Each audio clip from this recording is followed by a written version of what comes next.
G'day guys and welcome to another episode of Warcraft News, a weekly series where I talk about just basically Blizzard stuff but focus on Warcraft. So there's a little bit to get through this week, so we'll just touch on them very briefly because, I don't like to waste your time too much. So there has been some changes in the WoD alpha for Monk and also Warrior. It looks like they're focusing more on stance dancing. Maybe the monks are going to have water dance. Also this week, Shadowmoon Valley, there's been some pictures released of that, and it's looking gorgeous. So I'm really digging this WoW 2.0, and just some of the graphics. The biggest thing that I've had against WoW is that the graphics have sucked from day one. I'm personally not a big fan of the whole cartoony thing for like MMOs and stuff like that. It's a big reason why I haven't even bothered checking out WildStar. Just the art doesn't appeal to me. So. Which the contradiction to that is I like playing Minecraft, so I'm complex, go figure. So, so with everything, a link in the description. There's like 20 different photos to check out of Shadowmoon Valley. Definitely one for you to check out. Also this week, for hunters, especially Beastmaster hunters, there has been some changes in some of the pets. So there's been some new abilities. Now I need to read this out so I get this right, so excuse me while I'm not looking at the camera. With Devilsaur, an ability called Feast. The Devilsaur feasts on a nearby humanoid or beast corpse within 5 yards, healing it for 20% of its maximum health and restoring 20 focus over 6 seconds. And Corehound's Molten Hide. When the Corehound takes melee attacks, it infuses the tide with molten lava, causing fire damage to all further melee attacks for 10 seconds. Molten Hide can activate every 10 seconds. So there's a whole bunch of new abilities. These are the two ones that kind of stick out when I'm going through the different forums and whatever. There's also some other abilities that take less damage when you're below a certain amount of hit points and increases the healing done by. So it looks like Blizzard's trying to take the focus away, at least in the PvP aspect, where you would simply kill the Warlock or the Hunter's pet specifically and stop the extra healing or damage reduction that they'd get through their pets. So, interesting move to see how Blizzard's gone with this. And again, it's really hard to come up with an opinion without sort of seeing it in full effect. So, also, as you probably would have realized, Blizzard have also taken down the alpha servers to make some changes, and so to do these changes they've had to do a build update as well, so there's going to be a patch for us to download.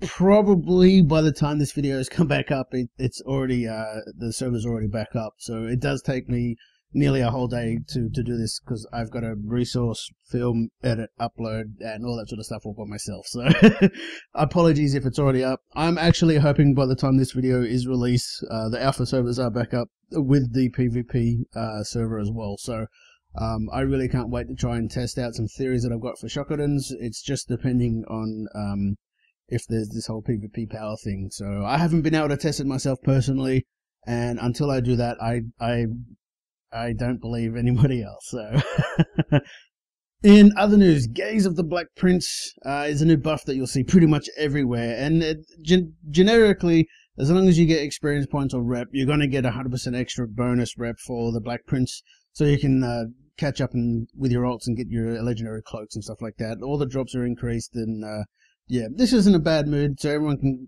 can get their like special looking cloaks and whatever. Knowing Blizzard, they'll open it up to the store once WoD comes out anyway. So, I guess if you want it for free now, go get it, and yeah, have fun with that.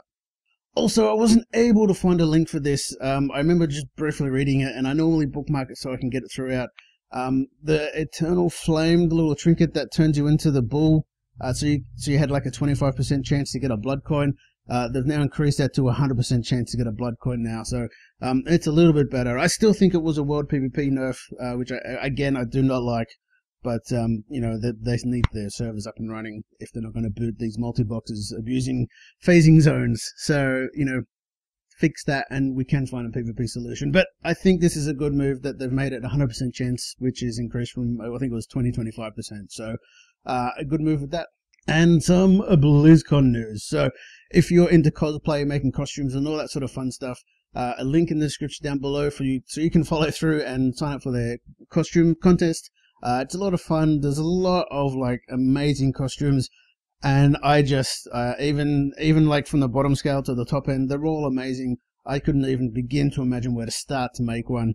You know, I would probably start off with something simple and make the suit, make the black suit, and call that my cosplay. But yeah, good luck. And if you want more information, the link is in the description down below. For my fellow friends who do not live in the US and wondered why I didn't get a beta key for Heroes of the Storm, here is the reason why. Blizzard kept it to the United States.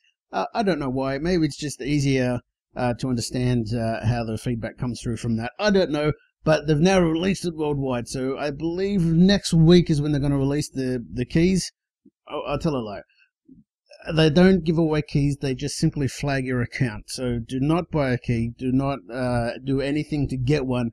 People can't give you one. You have to have your account flagged by Blizzard to be able to get it. So just be careful for scammers and all that sort of stuff, guys. But that brings us to the end of the show. I hope you've enjoyed it. Please remember to like, favorite, comment, and subscribe. And also, Hayden, yes, I've got pants on. Not normally, but it is cold. You can even see I've got an undershirt on today because it's pretty chilly down here, and I've got my hat. I hope you don't mind me wearing the hat. I think it looks not too bad, you know. My hair's a mess underneath here anyway, so. Alright guys, please remember to check out my channel, Sada TV. I've also got Sada Plays, and I also have Sada TV MC, because I'm just keeping this channel to the news only, so please check all those out. I know it's a little bit too much to ask. And guys, I shall see you next week.